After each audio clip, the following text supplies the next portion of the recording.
6 महीने पहले कमल शादी करके अपने ससुराल रामपुर आई थी। उसका पति राकेश और ससुर किसी काम से बाहर गांव गए थे। घर में कमल और उसकी सास ही थी।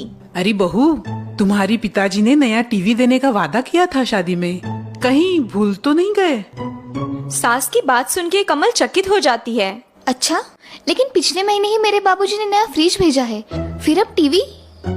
हाँ, वही तो मैं भी कह रही थी, लेकिन तुम्हारे पिताजी मान ही नहीं रहे। बड़ा प्यार है तुमसे। सास की बात सुन के कमल सोच में पड़ती है। पता नहीं पिताजी ऐसा क्यों कर रहे हैं। मेरे शादी के लिए पहले ही उन्होंने इतना कर्जा उठाया है। कुछ दिन बाद कमल के ससुराल में बढ़िया सा एलईडी टीवी आ जाता है। सास बहुत खुश है, लेकिन कमल दुखी हो जाती है। पता नहीं पिताजी ने कैसे पैसे जुटाए होंगे इस महंगे टीवी के लिए। ऐसे ही कुछ दिन बीत जाते हैं। अब कमल की सास कुछ और बड़ी चीज पाने की लालसा करती है। बहू, तुम्हारे पिताजी कार कब बुक कर रहे हैं? 1 महीना हो गया उन्होंने वादा करके। सास की बात सुन के कमल को झटका लगता है। जी, और एक कार? हमारे पास तो पहले से ही एक है ना। अरे उसमें एसी नहीं है ना, और बहुत छोटी भी तो है। और तुम्हारे पिताजी ने खुद ही हमें कार देने की मनीषा जताई, तो हम ना नहीं बोल सके। सास की बात सुन के कमल उलझन में पड़ती है। माँ जी, क्या मैं 2 दिन के लिए पिताजी के यहाँ हो आऊं? कार कब तक आएगी ये भी देख लूंगी। कमल की बात सुन के सास खुश होती है। हाँ हाँ, बिल्कुल जाना, मैं यहाँ सब संभाल लूंगी। अगले दिन कमल अपने मायके निकलती है। प्रणाम माँ जी, आप अपना ख्याल रखना। हाँ हाँ, तुम चिंता मत करो। कार तो आ ही जाएगी आज नहीं तो कल। लेकिन तुम लौटते वक्त अपने मायके से कुछ कीमती मूल्यवान चीज लेके आना, खाली हाथ मत लौटना। हाँ, नहीं, वो क्या है ना, नई दुल्हन के लिए अशुभ होता है, ऐसा मानते हैं। हे भगवान, इनकी भूख तो दिन ब दिन बढ़ती ही जा रही है। कमल अपने मायके पहुंचती है और अपने पिताजी से कार के बारे में पूछताछ करती है।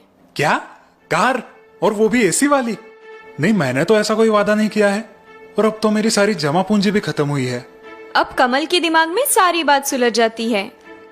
अच्छा, मतलब सासू जी झूठ बोल रही है, अपनी मनगढ़ंत कहानियां बना रही है। 2 दिन पिताजी के घर रहने के बाद कमल अपने ससुराल लौटने की तैयारी करती है। प्रणाम पिताजी, मैं चलती हूँ, आप अपना ख्याल रखना। बेटा, वो कार का क्या करे? तुम्हारी सास नाराज हो जाएगी तुमसे। नहीं पिताजी, आप चिंता मत कीजिए, मैंने यहाँ की 2 मूल्यवान चीजें अपने साथ ली है, सासू माँ खुश हो जाएंगी। कमल की बात सुन के गोपीनाथ उलझन में पड़ता है, लेकिन पिताजी को दिलासा देके कमल अपने ससुराल के लिए निकलती है। जब कमल अपने ससुराल आती है, सास बड़ी खुशी से उसका स्वागत करती है। आओ आओ बहू रानी, पिताजी कैसे हैं तुम्हारे? जी बढ़िया है। पिताजी ने कार के बारे में कुछ कहा तुमसे? कब भेज रहे हैं? जी जल्द ही आ जाएगी कार। कमल की बात सुन के सास फूले नहीं समाती।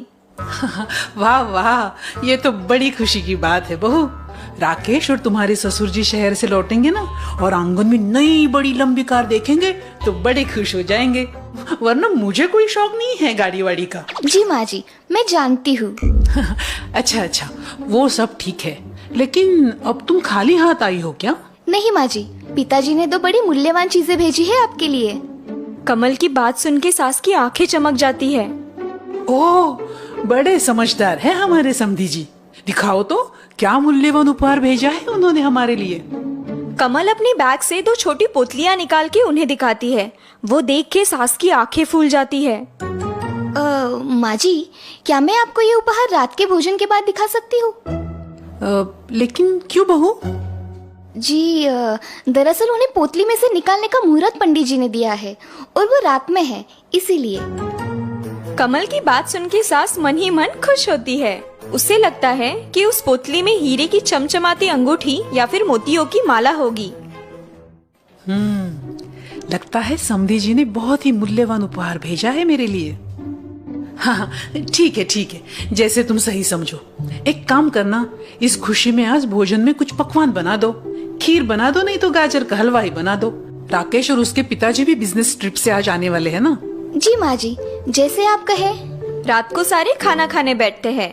कमल खाना परोसती है, लेकिन जैसे ही सास पहला निवाला लेती है, उसका मुंह कड़वा हो जाता है। बहू, अरे ये क्या, सब्जी में बिल्कुल नमक नहीं है। हाँ बेटा, और खीर में भी बिल्कुल स्वाद नहीं है। शायद तुम चीनी डालना भूल गई हो। कमल अंदर जाके मायके से लाई 2 छोटी पुतलियां लेके आती है। ये क्या है बहू, पहले नमक चीनी तो लाओ। जी ये वही है। कमल की बात सुन के सास, ससुर और उसका पति राकेश उलझन में पड़ते हैं। क्या तुम अपने मायके से चीनी और नमक लाई हो? जी। कमल की बात सुन के सास ससुर अचरज में पड़ते हैं। राकेश थोड़ा गुस्सा होता है। मैं तुम्हें बहुत समझदार समझ रहा था, लेकिन ये तुमने बहुत गलत किया है। हाँ बहू, राकेश ठीक कह रहा है। तुम्हारे मायके वाले क्या सोचेंगे हमारे बारे में? कमल हल्का सा मुस्कुराती है। जी मैंने तो सिर्फ माँ जी की इच्छा पूरी की है। कमल का जवाब सुन के ससुर और राकेश अचरज से सास की तरफ देखते हैं। सास जरा सी डर जाती है। माँ, क्या कमल सही कह रही है? नहीं बेटा, मैंने ऐसे नहीं कहा था कि अपने मायके से चीनी और नमक ले आना। माँ जी, लेकिन आप ही ने मुझे कहा था कि अपने मायके से वहाँ की कुछ मूल्यवान चीजें लेके आना, वरना अशुभ माना जाता है। कमल की बात सुन के सास गड़बड़ा जाती है। कुछ भी मत बोलो बहू, कौन सी दुश्मनी निकाल रही हो? माँ जी, मेरी स्वर्गवासी माँ हमेशा कहती थी कि चीनी और नमक हमारी गृहस्थी की बहुत मूल्यवान चीजें हैं। क्यों? ऐसा क्यों कहती थी वो? क्योंकि अगर ये दोनों नहीं रहेंगे तो हमारा भोजन फीका हो जाएगा और उस कारण हम भोजन का पूरी तरह से आस्वाद नहीं ले पाएंगे और बिना रुचि के हमारा जीवन भी नीरस हो जाएगा।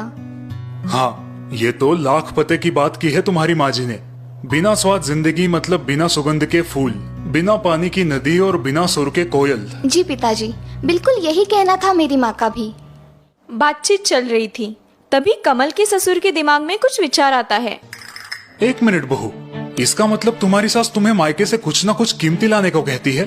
तो क्या ये टीवी और फ्रिज भी इन्हीं की डिमांड थी? कमल अपनी सास को देखती है। सास की गर्दन शर्म से झुक जाती है। नहीं पिताजी, वो तो मेरे बाबूजी की इच्छा थी। तो फिर इस बार माँ ने मूल्यवान वस्तु की डिमांड क्यों की थी?